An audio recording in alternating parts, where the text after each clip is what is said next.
옆에 분한테 한번 물어보시길 바랍니다. 원래 우리 교회 표가 무엇입니까? 예, 대답을 거의 잘 못하실 거예요. 저희 교회 표호는 말씀으로 새로워지는 교회입니다. 교회는 예배당도 아니요, 직분도 아니요, 건물도 아니고 조직도 아니고 교회는 무엇입니까? 지금 예배드리는 여러분 한 사람 한 사람 한 사람이 바로 교회입니다. 고백하십시다. 내가 교회입니다. 새로워지는 교회는 바로 내가 새로워져야 교회가 새로워집니다. 새롭게 되는 데 있어서 가장 중요한 것은 바로 마음입니다. 내 마음이 날마다 예수 그리스도의 마음을 닮아 하나님의 품성을 닮아 날마다 새로워져야 교회가 새로워지는 것입니다. 내 마음이 과거의 죄와 미움과 불평과 낙심과 원망과 이 마음으로 가득 차 있으면서 교회가 새로워지를 바란다면 그것은 하나님 앞에 가증된 모습입니다. 그래서 저와 여러분들이 올 한 해를 시작하면서 우리가 어떻게 하나님의 마음으로 새롭게 변화되어야 할 것인가 말씀을 나누었습니다. 네 가지를 나누었습니다. 첫 번째가 무엇입니까? 경청입니다. 잘 들어주신 하나님. 그래서 하나님께서는 우리에게 다른 사람의 이야기를 잘 들어주는 그런 마음으로 변화되시기를 원하셨어요. 두 번째 주신 말씀이 무엇입니까? 섬기는 마음이에요. 오늘날 갑질하는 사람들이 얼마나 많습니까? 그 속에서 저와 여러분들은 섬김의 마음으로 그렇게 살아가라고 하나님께서 말씀을 주셨습니다. 세 번째는 무엇이었습니까? 겸손히 자신을 낮추는 마음입니다.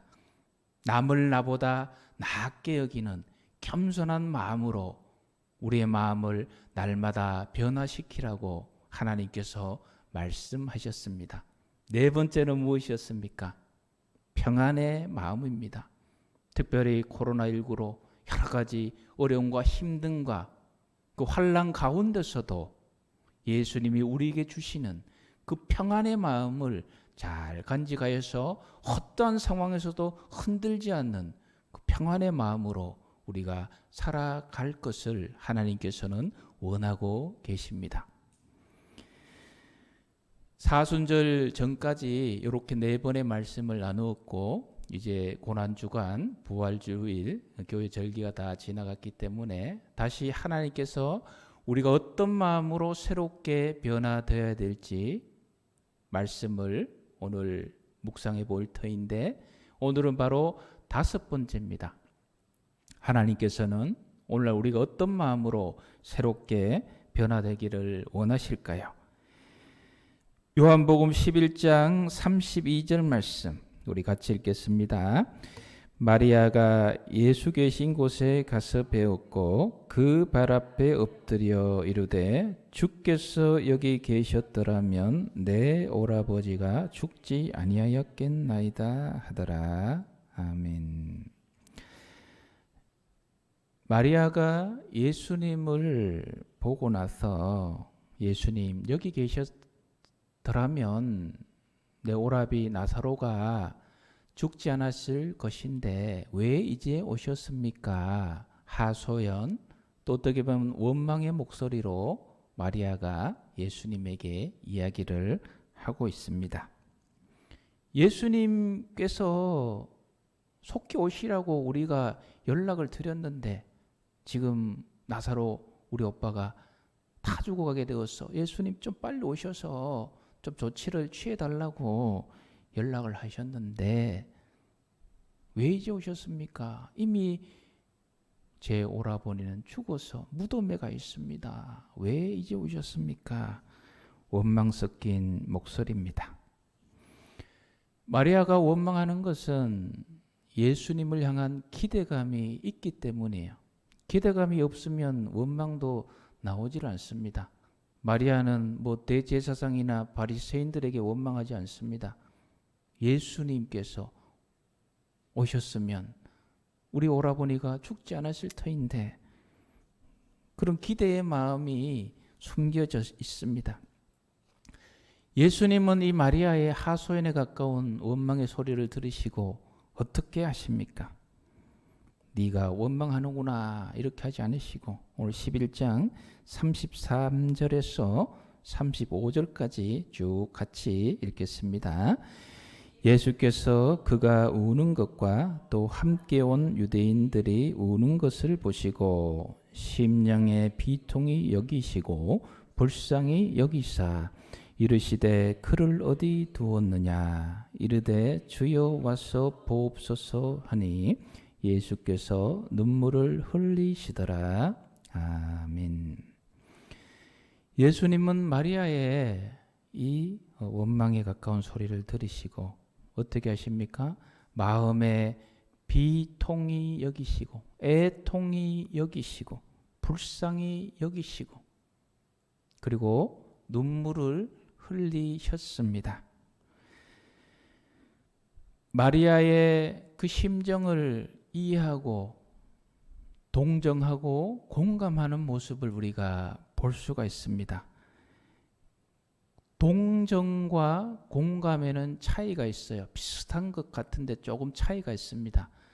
동정은 상대방의 아픔과 고통을 알아주고 불쌍히 여겨주고 긍휼히 여겨주는 마음이에요. 하나님을 우리 향해서 동정해 주십니다. 공감의 마음은 이것을 넘어서서 아예 상대방의 입장으로, 상대방의 관점으로, 상대방의 감정의 상태를 공유하는 것을 우리는 공감이라 그럽니다. 오늘 이 예수님의 모습에서 불쌍히 여기시고 비통히 여기시고 애통히 여기시는 모습은 동정하시는 모습이라 볼 수 있어요. 그리고 눈물을 흘리시는 마리아처럼 거기에 있는 다 아픔을 당한 사람들이 눈물을 흘리는 것을 보시고 함께 우시는 모습은 바로 예수님의 이 감정적인 공유를 하시는 공감의 상태라고 볼 수가 있습니다. 마리아의 이 원망 어린 소리를 들으시고 우리 예수님은 동정해 주시고 공감해 주시면서 함께 눈물을 흘리셨습니다. 이분이 바로 우리가 믿고 있는 예수님입니다. 여기서 하나 꼭 참고해야 될 것은 마리아가 원망을 했으니 우리도 원망하는 것이 맞다 이렇게 생각하면 곤란합니다. 원망은 하나님이 기본적으로 싫어하셔서 광야에서 이스라엘 백성들이 하나님을 원망하며 그렇게 하다가 다 패망해 가지 않았습니까? 마리아가 예수님을 향한 그 이야기는 기대감과 믿음을 잃지 않고 예수님을 향한 하소연에 가까운 원망입니다. 하나님을 향한 믿음을 잃지 않고 예수님을 향한 소망을 잃지 않고 나의 심정을 그대로 아뢰는 이 하소연에 가까운 원망, 저는 이것을 그냥 믿음의 원망이라고 한번 표현하고 싶어요. 그러나 광야에서 이스라엘 백성들이 보여줬던 그 불평과 원망은 하나님을 향한 믿음을 상실한 불신의 원망이에요. 그래서 패망해 간 것입니다. 우리가 하나님께 기도하는 이유가 무엇입니까? 우리의 감정의 상태를 하나님께 그대로 전해드릴 거예요. 그래서 기도할 때 제가 새벽에 우리 교회도 한두 번 정도 있었어요. 새벽 기도 소리 들어보면 하나님께 막 저렇게 원망을 하는구나. 또 다른 교회 있을 때도 새벽에 막 원망하는 그런 기도를 듣습니다. 들으면서 동시에 어떤 마음을 가집니까? 저분은 원망 소리처럼 들리지만 그러나 그 안에는 하나님을 향한 믿음과 하나님께서 반드시 내 삶에 역사해 주신다는 그 믿음을 가지고 지금 하소연에 가까운 그런 원망, 인간이 들으면 그렇게 들릴 기도를 하고 있구나. 중요한 것은 그 하소연에 가까운 원망의 소리를 우리가 믿음을 잃지 않고 하나님께 드린다면 우리 하나님께서는 그 소리를 들어주신다는 거예요. 오늘 우리 구약에 읽은 말씀 히스기야, 제가 자주 쓰는 예화입니다. 귀한 예화이기 때문에. 병들어 죽게 되지 않았습니까? 내 집안을 정리하라. 우리 식으로 얘기하면 권 목사, 너 내일 천국으로 가야 되니까 이제 쫙 정리해라. 아내 몰래 감춰놓은 통장도 정리해서 다 이실 직구하고 뭐 이렇게 좀 정리하고 해라. 그 말씀이 온 거예요. 그래서 제가 순종하면서 예, 알겠습니다. 히스기야 그렇게 하지 않았어요. 어떻게 합니까? 통곡을 합니다. 벽을 향하여. 주님, 주님, 제가 왜 죽어야 됩니까? 그동안 제가 하나님을 위해서 그렇게 애쓰고 힘쓴 거 다 잊으셨습니까? 제가 왜 죽어야 됩니까? 원망처럼 들려져요. 얼굴을 벽으로 향하고 통곡을 합니다. 하나님 죽기 싫어요. 죽기 싫어요. 그 히스기야의 원망스러운 소리를 하나님 동정하시고 공감하셨어요. 여러분 여기 중요한 게 뭔지 아세요? 하나님이 공감하시면 하나님의 계획을 바꾸셔. 히스기야를 향한 계획을 하나님께서 바꾸셨잖아요.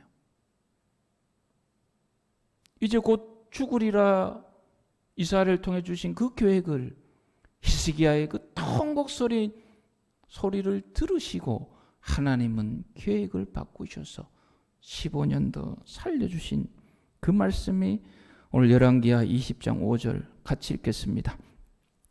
너는 돌아가서 내 백성의 주권자 히스기야에게 이르기를 왕의 조상 다윗의 하나님 여호와의 말씀이 내가 내 기도를 들었고 내 눈물을 보았노라.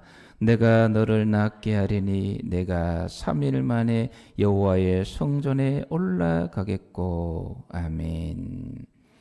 하나님께서는 히스기야의 그 통곡, 그 소리를 들으시고 공감하시고 하나님의 계획을 바꾸셨어요.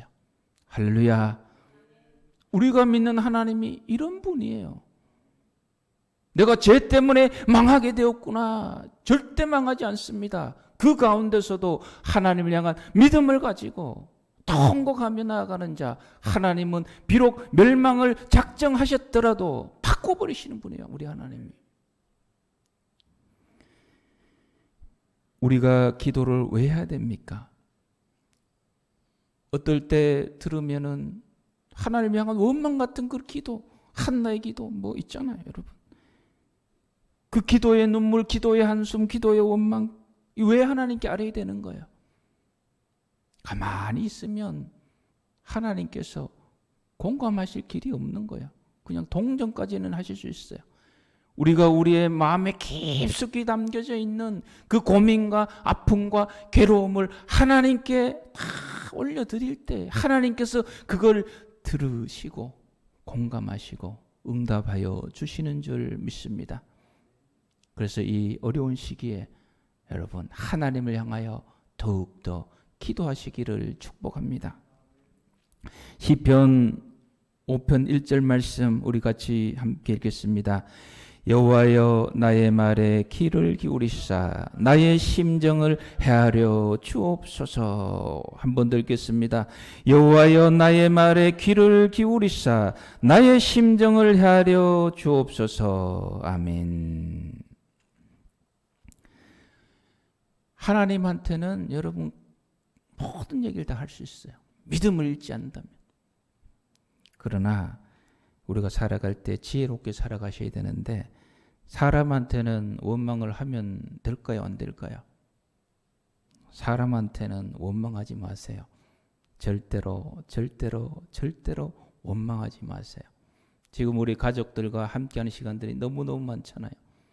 오늘까지 5가지 품성인데 이걸 가족들한테 이렇게 해볼 좋은 기회입니다. 잘 들어주시고 겸손히 섬겨주시고. 오늘 공감입니다. 주제가.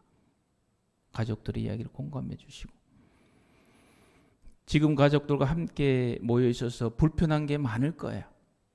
예생활이 그리운 분들 있을 거예요. 빨리 아이들 학교 언제 보내나 싶지만, 그러나 또 그 시절이 돼 보세요. 지금 이 시기들이 또 그리워질 때가 있을 거예요. 그때 우리 가족들이 막 이렇게 모여서 그 사람들은 저들 포함하여 참 안타까운 게, 귀한 것은 그때 잘 모르는 것 같아요. 지나고 나서 그게 귀했구나. 우리 성도들의 모임, 이 교회에서, 예배당에서, 또 식당에서, 카페에서 이 모임들 이제서야 알잖아요. 그게 얼마나 귀하였던가. 그때서는 뭐 귀한 줄 알았지만 이렇게 귀한 줄을 사실 체감하지 못했잖아요.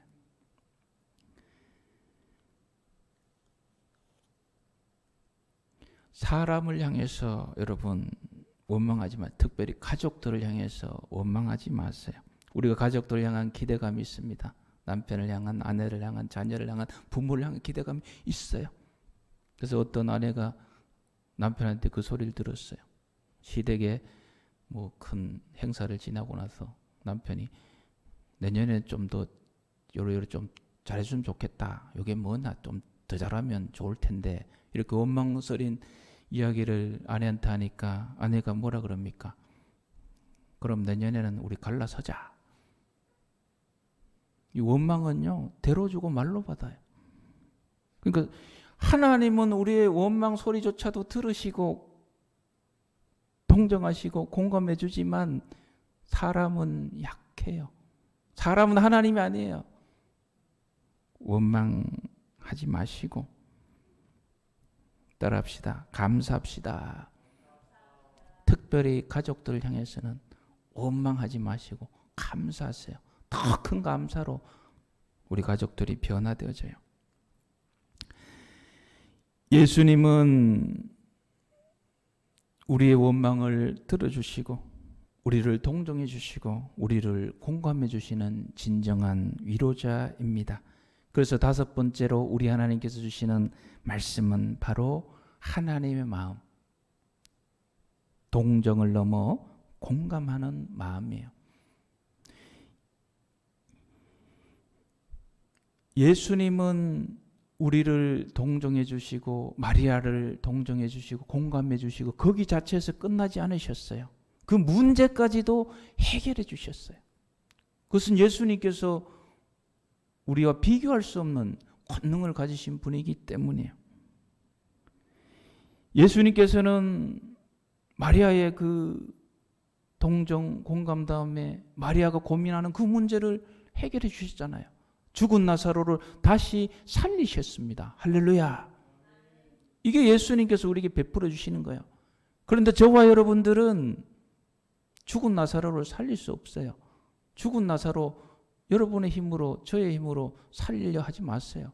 그것은 하나님이 하실 목이에요. 예수님이 하실 역할이에요. 그것은 주님께 올려드리세요. 그러나 우리가 할 수 있는 게 있어요. 무엇입니까? 저와 여러분은 하나님의 형상을 닮아 창조되었어요.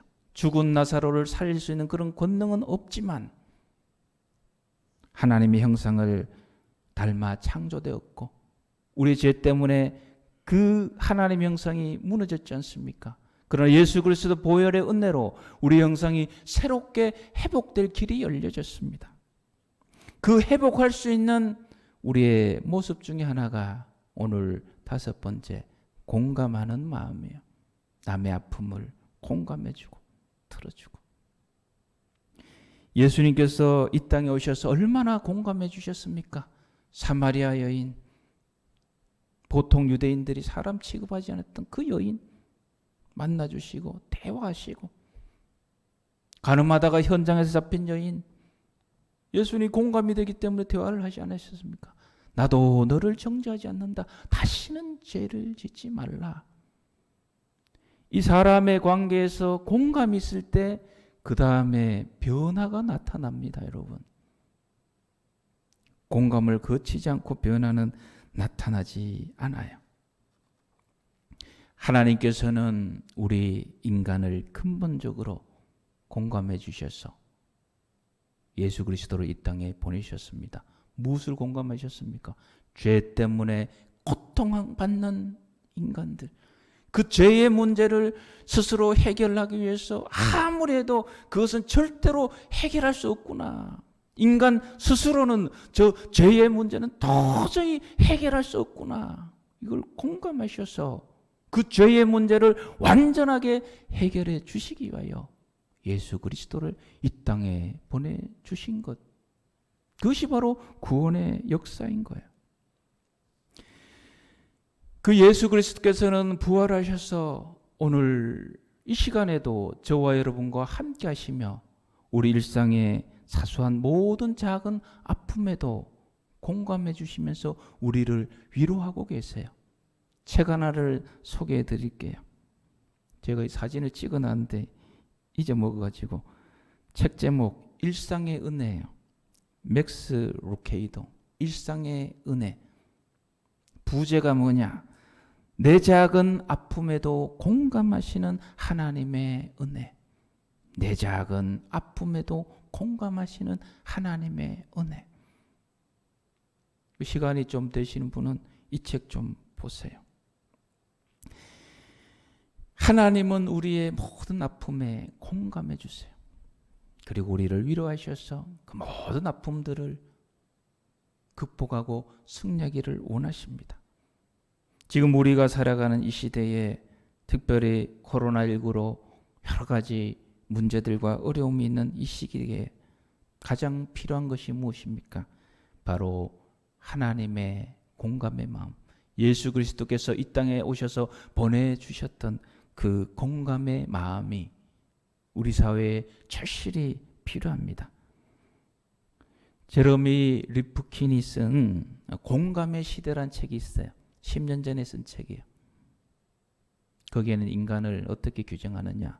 인간은 공감하는 존재다. 그리고 한마디 더 합니다. 공감이야말로 오늘 이 시대에 전 세계가 경험하고 있는 모든 문제를 해결할 수 있는 근본적인 열쇠가 될 수 있다. 제3세계와 제1세계 사이의 그 빈곤의 차이. 지금 이 코로나 이 시기에도 아무런 치료를 받지 못하고 그렇게 죽어가는 제3세계 사람들. 또 우리나라 같이 또 치료도 받고 뭐 이런 차이들이 있지 않습니까? 빈곤의 차이, 계층의 차이. 분노와 다툼과 전쟁의 모든 문제들. 이 공감할 때 해결될 수 있다. 하나님께서는 오늘날 우리의 마음이 사람을 향하여 공감하는 마음으로 새롭게 변화되기를 원하십니다. 저와 여러분이 공감한 마음으로 새롭게 변화되어서 이 시대를 향하여 새로운 소망의 역할을 하기를 우리 하나님은 원하시고 계십니다. 우리 이사야 58장 10절 말씀 같이 읽겠습니다. 줄인 자에게 내 심정이 동하며 내 빛이 흑암 중에도 떠올라 내 어둠이 낮과 같이 될 것이며. 아멘. 요 뒤에 오는 말씀도 있어요. 여호와가 너를 항상 인도하여 메마른 곳에서도 내 영혼을 만족하게 하며 내 뼈를 견고하게 하려니 너는 물된 동산과 같겠고 물이 끊어지지 않은 샘과 같으리라. 어떨 때요? 줄인 자에게 내 심정을 동하며 괴로워하는 자의 심정을 만족하게 되면 공감하는 마음을 지금 말씀하고 계시는 거예요. 어느 집에 강도가 들어왔어요. 총을 꺼내가지고 미국 이야기이기 때문에 총이 나오죠. 손들어! 하니까 옆에 자던 아내가 벌쩍 두 손을 들었어요. 옆에 있는 남편은 한쪽 손만 드는 거예요. 강도가 열받아가지고 너 왜 한쪽 손만 들어? 하니까 이 남편이 하는 얘기가 사실은 이 오른쪽에 이게 오른쪽 신경통이 있어가지고 너무너무 아파서 들 수가 없어요. 그 강도가 하는 얘기 뭡니까? 신경통이요. 나도 신경통인데 사실 나도 신경통 때문에 이 짓 하고 있는 거 아니에요. 어디 직장에 취업하려니까 이 신경통 때문에 일이 안 돼요. 낮에는 직장생활 못하죠. 밤에 자려니까 이 신경통 때문에 잠이 안 와요. 그래서 이 짓이라도 먹고 살라고 지금 이러고 있는데, 그래서 남편과 이 강도 사이에 막 대화가 일어납니다. 신경통의 원인은 무엇이고 신경등이 좋은 약은 무엇이고 증상은 어떻고 그러냐고. 그 사이에 아내가 또 차를 딱 갖다 줍니다. 먹고 신경통에 깊은 공감이 이런 얘기를 하고 강도가 손을 내밀고 악수를 하고 꼭 급할 회복되기를 원합니다. 그러고 갔어요. 미국의 작가 오헬리의 단편소설 강도와 신경통이라는 이야기입니다. 사랑하는 성도 여러분, 공감은 강도도 친구로 변화시켜요. 오늘날 저와 여러분, 하나님께서는 공감하는 성품으로 우리가 변화되기를 원하십니다. 그래서 오늘 교회가 이 세상 속에서 우리가 공감해 줌으로 이 세상에 빛이 되고 소망이 되고 새로운 희망을 제시해 주기를 우리 하나님은 원하고 바라고 소망하고 계십니다. 그리고 우리의 모든 아픔과 눈물과 괴로움은 우리 하나님께서 이미 공감하시고 날마다 여러분을 위로해 주고 계시는 분이심을 믿으시고 세상을 향하여 공감하는 자의 삶으로 나아가시기를 축복합니다. 이제 함께 부를 찬양이 찬송가 예수님은 누구신가예요. 이 찬양에 관해서는 제가 1년 전쯤에 민노아 선교사님이 지은 찬양시 영상으로도 한번 말씀드렸는데 오늘 다른 것보다 이 예수님의 공감하는 마음을 담아서 찬송을 부르실 때 거기 보면 천한 자, 없는 자, 갇힌 자, 죄인들, 병든 자, 우는 자, 추한 자 많이 있어요. 그 사람들을 우리가 찬양하면서 주님, 내가 살아가면서 이러한 사람들을 만날 때 그들의 아픔과 눈물을 공감하며 그들과 함께하여서 이 어려운 코로나19로 힘든 세상에 우리가 그들에게 희망 되신 예수님을 증거하겠습니다. 다짐하는 그런 찬양이 되기를 원합니다.